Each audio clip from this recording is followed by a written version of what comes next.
Hey folks, looks like we have a quiz in Integrated Math 1 on quadrilaterals. I'm sure I made a mistake or two in here, so please bear with me as we get through this. So this is a practice quiz that looks just like your quiz that we'll have in class, all right? So it says it's a parallelogram, you guys. So remember, parallelograms, opposite sides are equal, so I can say the top and bottom are equal, the left and right are equal. Other things about parallelograms, just looking at all this, this is just talking about sides and stuff. So parallelograms, the diagonals bisect each other. So this side equals this side equals this side. And that's about all I can tell, you guys. I can't tell if that's a right angle right there unless it's a rhombus. And it doesn't say it's a rhombus right there. And I can't tell if this in fact, it doesn't look like this diagonal is the same length as this diagonal, and it only is if it's a square or a rectangle. Okay, and if it's a rhombus or a square, then it's a right angle right there. So that's also right. Let's go. It says mark true or false. All right, so AE parallel to CE. So here's AE, CE. No, they're not parallel. They're the same line. So I'm going to say false on that one right there. Okay, so it's the same line. Maybe it's true. I don't know. The same line is parallel to itself, I guess. That's right. That's right. I'm going to say true. Okay, so scratch that. That should be true because the same line is parallel to itself. All right, this next one says, sorry, there's already my first mistake. So AE is half of AC. Well, that's true. Let's say AC is 10, and since this diagonal is bisected, then this would be 5 and this would be 5, so 5 would be half of 10. So this one's going to be definitely true right there. Okay, AC is congruent to BD. Here's AC, here's BD. I don't think it is. It's not unless it's a rectangle or a square, so we'll say false on that one. And then AC, here's AC, perpendicular to BD again, unless it's a square or a rhombus, not even a rectangle, but if it's a square or rhombus, it would be true. But this is just a parallelogram, so we're going to call that guy false also. Okay, AB parallel to DC. Okay, so here's AB over here, here's DC over here. That's true because it's a parallelogram. Opposite sides are parallel. All right, BE is congruent to ED. Okay, so here's BE right here. Here's ED. That's true because the diagonals bisect each other. So this side equals that side. So that's true. Okay, I'd have to say this one's true, you guys. That one's not correct. In fact, let's change that right here, you guys. I'm going to go ahead and put true on that guy. Let me get rid of that. True, because any line's parallel to itself. So here it says segment AE, okay? And then here's segment CE right here. It's the same line. They're on the same line, so that has to be true right there. Okay, all right, so what values of X and Y will make the quadrilateral a parallelogram? Okay, all right, you guys, so looks like we're looking for X and Y on here. So, oh, they give us several of them. Okay, opposite sides of a parallelogram are congruent. So this side equals this side, and then this side equals this side. That's what this says right here. So I'm going to subtract 5x on both sides. So 6x minus 5x gets me 1x, and then we'll subtract 3 on both sides, so we get x equals 4. Okay, and then similarly over here, whoa, that's the next picture. You don't need to see that just yet. Let me get rid of that. We'll see that in just a second. So here I'm going to subtract y from both sides. So minus y, we get 1y right here. Plus 5 plus 5, 4 plus 5 is 9. So x equals 4, y equals 9. Okay, there's our groovy picture. Okay, what makes x and y of these guys make it a parallelogram? Remember, if it's a parallelogram, the diagonals bisect each other. So this side right here equals this side. So 6x minus 10 equals 4x minus 3. Similarly, this 3y minus 5 is going to equal 2y plus 3 right there. So here we go. They bisect each other, so we get that. Okay, so now I'm going to go minus 4x from 6x. So 6x minus 4x is 2x. And then I'll go plus 10 plus 10. So we get 2x equals negative 3 plus 10 is 7. Over here, minus 2y gets me 1y. Plus 5, we get 8 on that guy. So I guess I'm just doing the left one. So 7 halves, you guys, when you divide. Yes, you can write down 3.5. It doesn't matter, but 7 halves is the answer, or 3.5. Okay, on the other one we just we get y equals 8. Okay, remember the diagonals bisect each other. Okay, here you guys, this guy is the consecutive angles are, oops, let me do this here, copy and paste. Sorry, the because I drew the picture after I drew the little cursor here. You guys can't see my cursor right here, so I'm moving it around. You can't see that, so I grabbed this little pencil to point at things. I don't know why you can't see my cursor. You can in class, and you used to be able to see it on my old videos, but they don't do it right now. Anyways, so these consecutive angles are supplementary. So I'm going to go this one plus this one equals 180. Okay, so we get that, and then we're going to combine the like terms. So 10y right here plus 9y is 19y. Negative 16 plus 25 is plus 9, so we get 19y plus 9 equals 180. Then we'll subtract 9, we get 171, and then divide by 19, and we get y equals 9. Okay, and the other part is pretty easy. Let me do that again. So copy, delete, paste, so you can see my little cursor. So opposite sides are congruent. So 7x equals 2x plus 12. So if we do that, and then we subtract 2x from both sides, 7x minus 2x is 5x. Divide both sides by 5, we get 12/5 right there. And if you wanted to write 2.4, that would be okay.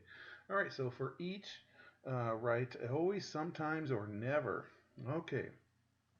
So always, sometimes, or never. Okay. All right. So it says a parallelogram is blank. Is it always a rectangle? Is it sometimes a rectangle? Or is it never a rectangle? Well, in the last lesson, we did this Euler diagram right here. So here's parallelograms right here. Whoops, let me do that again. So parallelograms, you guys, are right here. So so I can have a parallelogram right here that it might not be a rectangle, but it could be. So we're going to put in sometimes on that guy, okay? All right, a rhombus is a square. Okay, again, a rhombus is a square. Here's a rhombus right here. Here's a square. A square is always in the rhombus circle. A square is always in the rectangle circle, but there are some rhombuses that are not squares. So this guy's going to be sometimes also. Okay, a square is a parallelogram. Okay, so a square is a parallelogram. Right here, here's a square. It's always in the parallelogram right here, so I'm going to put always on that because all squares are parallelograms. A trapezoid is a kite. Okay, well, here's a trapezoid right here. So these are my trapezoids. Here's a kite, so trapezoid is going to be never be a kite. Okay, they're all quadrilaterals, but because they all land in the quadrilaterals, four sides. Okay, a rhombus is a kite. Okay, again, you guys, we have rhombi or rhombuses right here. Rhombus is over here. It can never be in this circle. If it's over here, it's never in this circle. So that one's going to be, it's going to be never. Okay, a quadrilateral is a parallelogram. All right, well, here we go, you guys. We got some quadrilaterals here. Here's a quadrilateral right here that's not in the parallelogram circle. So, but here's some quads inside of here. These are all quads. This one's going to be sometimes. A quadrilateral is sometimes a parallelogram. Okay, we have some more, you guys, so I'm going to just leave that circle there. So a rectangle is a rhombus. All right, sometimes rectangles are rhombuses, you guys, because here's a rectangle right here that's not a rhombus. But here's a rectangle that's a square that's a rhombus. So that one's going to be sometimes, okay? Sometimes that happens, okay? The diagonals of a trapezoid are blank perpendicular. Okay, that one's kind of tricky. So here's a trapezoid that I drew up here. Let's see, can we see it? Yeah, so here's a trapezoid where the bottom and top are parallel. And if I drew those diagonals right there, they end up looking like they might be perpendicular. So but here's another trapezoid right here. So this trapezoid right here, that does not look like a right angle right there. So I'm going to say sometimes on that, you guys. Sometimes that works, sometimes it doesn't. The diagonals of a kite are perpendicular. That was one of our properties of a kite, you guys. Here's the diagonals of a kite. A kite is can you see that? No, you can't. Let me do that again. So right here, the diagonals of a kite, it's a quadrilateral where the consecutive sides are congruent. not the opposite sides. If the opposite sides were both pairs of congruent, it'd be a parallelogram. So kites are not parallelograms, and parallelograms are not kites right here. But the diagonals of a kite always makes a right angle right there. It gives me 4 right triangles. So this one's going to be they're always perpendicular on a kite. The diagonals of a rectangle are congruent. That was also always, the rectangle are congruent. This one's always, man, there's one of my mistakes right there. Let's change this guy to always. Always congruent, okay? The diagonals of a rectangle are always congruent. Sorry about that. And the diagonals of a rectangle are sometimes perpendicular. They're perpendicular if it's a square. Okay, the only time the diagonals of a rectangle are perpendicular is when that rectangle is a square. All right, I knew I'd make mistakes. I always do. All right, so FIHG, FIHG. So here's FIHG is a rhombus. That means all the sides are equal. Okay, so if all the sides are equal, there's a couple other things about rhombi, you guys. This diagonal, it's parallelogram, so it bisects the diagonals. So this piece equals this piece equals this piece. Another thing about rhombi, you guys, is that if whatever that angle is, the other angle is the same. The diagonals bisect the angles of a rhombus. So if that's 72 and that's 72. Okay, let's go ahead and put that in there right there. So FIH, let's find FIH. So here's FIH. So the angle addition postulate says we can add 72 plus 72, 144. Okay, IJ H, okay, IJH. Now on the quiz, you guys, I'm not going to give you the option to put this little degree symbol right here. So it's an online quiz, you guys. So if it's not the online quiz, if we're in school, then I'd want you to do that. But we're on that quarantine virus right now from COVID-19 or the coronavirus or whatever. So the online program does not let me put the degrees, or sometimes it does, and it gives different wrong answers. So anyway, I just want you to put 144, okay? IJK, let's find IJK. So here's IJH, okay. That's a 90-degree angle. That's a 90-degree angle, so it's 90. The diagonals are perpendicular, so we're going to put 90. IFG, okay, where's IF? Where's IF? I think I made a mistake on this one too. IFG. Okay, so I'm going to find this angle first right here because I got 90, 72, and how much more for a triangle to get 180? That's going to be 18 right there, okay? So let's go ahead and put that in there. So this is 18. I made a mistake, you guys. So IFG is going to be both of the 18s together, so it's going to be 18 plus 18, so it should be 36, okay? So this should be 18 plus 18, which is 36. Let me do that. Plus 18 degrees. Now you don't have to worry about degrees, which equals 36, okay? Sorry, that's another mistake. I make them all the time, and I just don't have time. I've been swamped with this coronavirus thing, okay? All right, so let's see what's happening next, you guys. Okay, so now this guy's saying if HG is 8x plus 20, so here's 8x plus 20 right here. Well, remember, it's a rhombus, so if it's a rhombus, then all of the sides are 8x plus 20. So if that's the case, let's put 8x plus 20 all around all the sides. And then it says the perimeter all the way around is 100 right there. So if the perimeter is 100, then I'm just going to go this side plus this side plus this side plus this side, or we can do 4 times 8x plus 20. That's what I did. And then I'll distribute that 4 through. And then so 4 times 8 is 32. 4 times 20 is 80. So 32x plus 80. And then we'll subtract 80 on both sides, and we get 32x equals 20.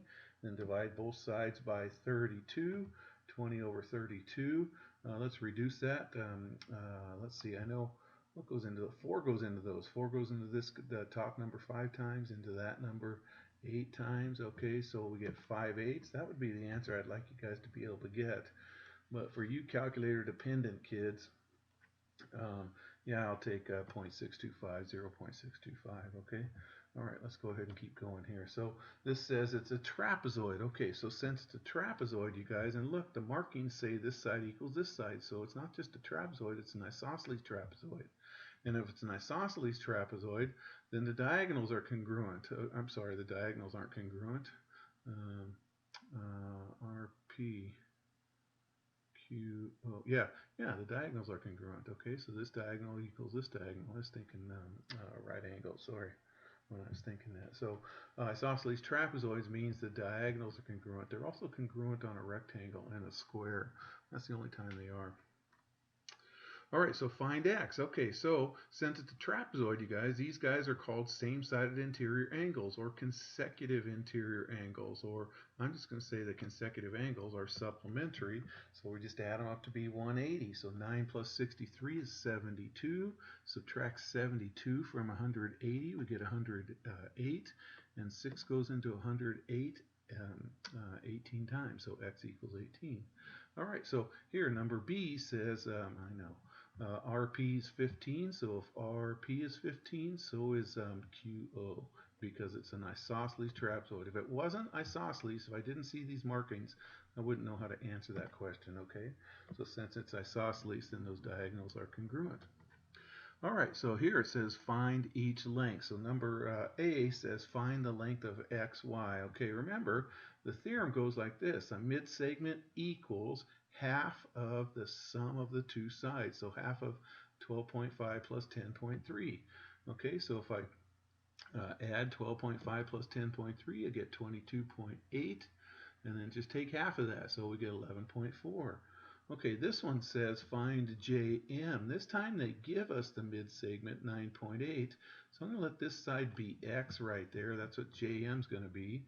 And then we say that 9.8, the midsegment is half of the two sides, half of the sum of the two sides. So this side plus this side, well, if this side's X. So this 9.8 equals 1/2 this side plus this side. Okay, I'm going to multiply, get rid of this 1/2 because I don't want to take half of 8.3. That's an odd decimal right there. So I'm going to multiply both sides by 2. So 9.8 times 2 is 19.6, and then subtract 8.3 on both sides. So that's what JM is 11.3. Okay, all right, so here we got a kite. And they're giving us some measurements. Okay, remember the kite means these diagonals are perpendicular. Okay, so it says BAE is 28. So BAE, I'm going to plop a 28 right there, and then BCE is this guy, is going to be 57. Okay, now you guys, since it's a what did I do next? It depends on what I did next. Okay, that's what I was thinking. Okay, so since it's a kite, then the diagonals bisect these angles. So whatever this angle is, that's what this angle is. Similarly over here, 57, 57. Okay, and the next thing I'm going to do is put a right angle right there, because the other thing about diagonals is those the diagonals are perpendicular on a kite. So I have a bunch of right triangles in there. So if I just subtract away from 180, so 90 plus 28 plus how much more to get 180 for this triangle? It was 62. So these guys are 62s right here, okay? And then similarly, you guys, since that's 90 and that's 57, I take that out of 180 and I get 33 for those two little guys right there. All right, so it says find angle ABE. Okay, so here's A, here's B, here's E, so 62. Okay, and then CBE. Okay, so CBE. So here's CBE. It's that 33 right there. Okay, now this one says find ABC. So here's A, here's B, here's C. So I'm just going to add 62 plus 33. That's going to be the angle right there. I get 95. And then ADC, for the same reason, which is 62 and 33, we get 95 on that. Okay, almost done, you guys. Find the length of the midsegment. Okay, remember the midsegment is half the sum of the two sides. So this equals 1/2 this plus this. So that's what I'm going to write. 4x equals 1/2. Now remember, we're not solving for x. We want to put, once we get x, then we plug it in next to the 4x because it says find the length of the whole midsegment. All right, so I'm going to go ahead and distribute that half through. So half of 12 is 6, half of 6x is 3x.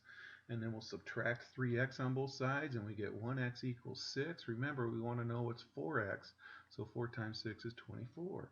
Okay, so now what I'm going to do here is this midsegment equals 1/2 this side plus this side. So that's what this says right there. And then we'll combine like terms. 3y plus y is 4y. Negative 7 plus 3 is negative 4.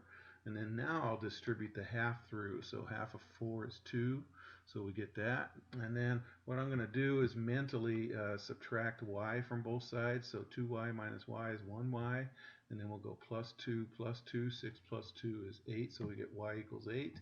Remember, we don't want to know what y is. We want to know what's the length of this midsegment right here. So we're going to plug in 8 right there. 8 plus 6 is going to get us 14 right there.